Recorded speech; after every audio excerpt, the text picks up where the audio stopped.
Tuhan bersamamu. Dan bersama rohmu. Inilah Injil suci menurut Matius. Dimuliakanlah Tuhan.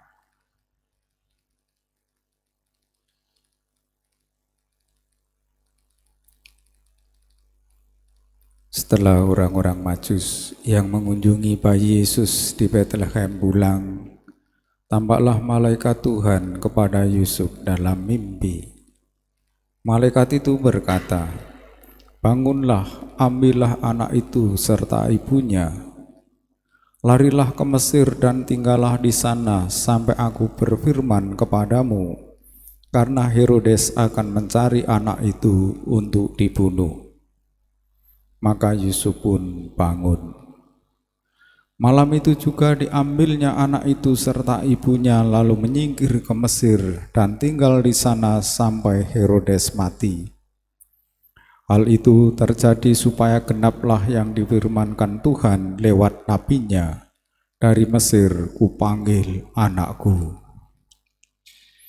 Setelah Herodes mati, nampaklah malaikat Tuhan kepada Yusuf di Mesir dalam mimpi. Kata malaikat itu, "Bangunlah, ambillah anak itu serta ibunya dan berangkatlah ke tanah Israel, karena mereka yang hendak membunuh anak itu sudah mati." Lalu Yusuf pun bangunlah, diambilnya anak itu serta ibunya dan pergilah mereka ke tanah Israel. Tetapi setelah mendengar bahwa Arkelaus menjadi raja di Yudea menggantikan Herodes ayahnya, Yusuf takut ke sana. Setelah dinasihati dalam mimpi, pergilah Yusuf ke daerah Galilea. Setibanya di sana ia tinggal di sebuah kota yang bernama Nazaret. Hal itu terjadi supaya genaplah firman yang disampaikan oleh nabi-nabi bahwa ia akan disebut orang Nazaret.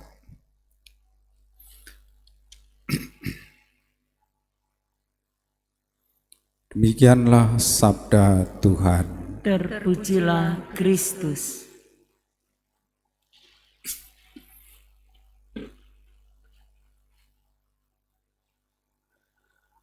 Umat Allah yang terkasih, dalam 10 perintah Allah, perintah yang keempat bunyinya, "Hormatilah ibu bapakmu di tanah perantauanmu supaya panjang umurmu." Perintah menghormati ayah dan ibu membawa berkat bagi anak-anaknya. Hal itu mirip yang dinasihatkan dalam pembacaan dari kitab Putra Sirak yang kita dengar tadi. Menghormati orang tua membuat kita pulih dosanya. Menghormati orang tua membuat sembahyang kita dikabulkan Tuhan. Terlebih bila orang tua kita sudah lanjut usianya, sudah berkurang akal budinya, hendaklah engkau mengasihinya dan mengerti kesulitannya. Karena kebaikan, rasa hormat dan kasih yang kita ungkapkan kepada orang tua mendatangkan berkat bagi anak-anaknya. Agar kita bisa menghormati orang tua dan orang tua bisa menghormati, mengasihi anak-anak, kita harus mengutamakan, mengenakan keutamaan-keutamaan Kristiani dalam hidup seperti yang dinasihatkan oleh Rasul Paulus kepada jemaat di Kolose. Kita harus mengenakan belas kasih, kemurahan, kerendahan hati, kelembutan, dan kesabaran. Dan di atas semuanya itu kita harus mengenakan cinta kasih Kristus dalam hidup kita. Dengan mengenakan kasih sebagai keutamaan dalam hidup orang Kristiani, suami bisa mengasihi istri dan istri bisa taat kepada suami, dan anak-anak sungguh menghormati orang tuanya sebagai yang indah di dalam Tuhan. Dengan begitu orang tua tidak menyakiti anak-anaknya. Kita sebagai keluarga Kristiani harus meneladani keluarga kudus di Nazaret.